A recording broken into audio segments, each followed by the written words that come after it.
Molti docenti dell'ITS Meccatronico svolgono anche consulenza presso aziende o hanno collaborazioni continuative con aziende del territorio,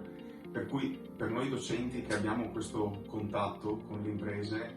risulta anche più semplice creare delle lezioni che hanno sì una parte teorica per i ragazzi, ma anche una parte più pratica, quindi fatta di casi studio aziendali, esercitazioni. E una cosa che ho notato negli anni è che ai ragazzi interessa molto analizzare i casi studio aziendali e discuterne direttamente con chi li vive in prima persona.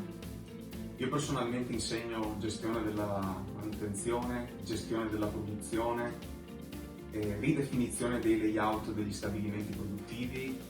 ma oltre alle competenze tecniche, che è quello che noi spieghiamo maggiormente ai ragazzi, c'è anche tutta una parte di casi studio che facciamo fare in gruppo ai ragazzi, quindi sviluppiamo anche le competenze relazionali e comportamentali che diventano poi importanti nelle aziende. Ecco, ai ragazzi che stanno per fare una scelta importante per il loro percorso formativo futuro, io suggerisco fortemente l'ITS Meccatronico perché è un percorso estremamente pratico e molto richiesto dalle aziende.